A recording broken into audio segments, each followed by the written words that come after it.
Je vais commencer peut-être par Nabil Saheb, pardon. On a reçu une première question d'un monsieur Lakhal qui nous écrit, ou Lakhal, qui nous écrit depuis l'Algérie et qui dit qu'il voudrait savoir quelle est la version de la communauté musulmane Ahmadiyya sur la création de l'humanité ou de l'homme. Et quel est le premier homme ou femme sur la terre?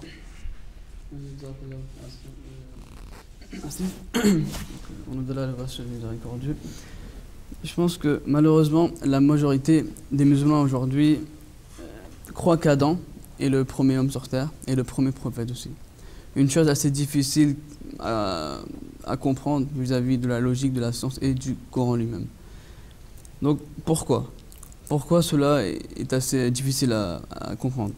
Premièrement, dire que Adam est le premier homme et le premier prophète, c'est une idée qui va à l'encontre même du but pour lequel les prophètes sont envoyés. Les prophètes sont envoyés pour la réformation des gens. Donc, si Adam maintenant était le premier homme et le premier homme sur terre, qui allait-il réformer? S'il n'y avait personne là-bas, pourquoi avait-il été envoyé? Donc déjà cette question, il faut vraiment la comprendre. Donc, si on croit que Adam est le premier homme sur terre, ça va à l'encontre du but des prophètes. Deuxièmement, il faut savoir que le Coran déclare que li kulli qawmin had, que pour chaque peuple, il y a un guide. Et dans un autre endroit, Dieu déclare wa immin ummatin illa khala fiha nazir, qu'il n'est de peuple à qui un avertisseur n'a été envoyé. Donc ce verset clairement dit que un prophète est envoyé vers un peuple. Si Adam maintenant était le premier homme sur terre, vers quel peuple a-t-il été envoyé? Donc cela amènerait à contredire le Saint-Coran. Donc il faut vraiment réfléchir sur ces points-là. Troisièmement, il faut aussi savoir que Adam, l'Adam duquel nous venons, il est là depuis 6000 ans. Mais les découvertes ou la science aujourd'hui dit clairement que la présence humaine, elle date d'au moins 55 000 ans. Et par exemple, je vais mentionner un exemple, en ce qui concerne les aborigènes d'Australie, les scientifiques pensent qu'ils ont vécu ici pendant au moins les 40 000 dernières années. Donc, il faut aussi comprendre que le Coran, c'est la parole divine. Et la science, c'est l'acte de Dieu. Comment c'est possible que les paroles de Dieu ou l'acte de Dieu contredit le Coran? Car en fait le créateur de l'univers c'est en réalité Dieu. Donc il faut aussi réfléchir à cela. Maintenant je vais un peu aller en détail avec le point de vue du Saint-Coran. Et je vais vous présenter des versets coraniques qui vraiment prouveront catégoriquement que Adam n'était en aucun cas le premier homme sur terre, mais il était en fait le premier prophète récipiendaire de la révélation divine.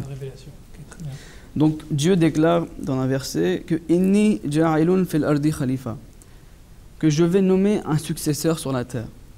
Donc, ce verset indique qu'Adam a été nommé successeur. Ce qui prouve qu'il avait sur terre à l'époque des êtres humains. Sinon, Adam n'aurait pas été nommé successeur, s'il n'y avait personne. Donc, ce mot successeur, c'est khalifa, en lui-même est une preuve indiquant qu'à l'époque dans laquelle Adam est envoyé, il y avait des personnes qui vivaient, qui étaient là-bas. Après, il y a un autre verset dans la même sourate, sur Al-Baqarah, où Dieu déclare à Adam, où maintenant il faut vraiment réfléchir à ce verset. Un verbe au pluriel est utilisé. Dieu déclare « Ihbitu minha jami'a ». Donc là, si Adam était vraiment la seule personne présente au moment, Dieu n'aurait jamais utilisé du pluriel. Ici, on voit clairement « Ihbitu », le pluriel utilisé pour plus de 3 personnes en arabe. Donc, il faut vraiment, le Coran, c'est pourquoi on dit Dieu déclare, il faut vraiment réfléchir sur les versets coraniques. Donc, une chose assez claire, mentionnée dans le Coran, mais la majorité des musulmans aujourd'hui ont du mal, n'ont pas compris ces choses-là. Je pense que je vais terminer cette question avec une vision de Muhyiddin ibn Arabi, pardon. Donc en fait, il écrit dans son livre Futuhat Makkiyya que j'ai vu une vision dans laquelle j'étais en train de circumambuler la Khana Kaaba et j'ai vu des personnes là-bas et j'ai vu des personnes assez spirituelles. Donc la première personne, je lui ai demandé qui es-tu? Ou d'où viens-tu? Et il a dit que je suis Adam. Et il a dit que de quel Adam parles-tu?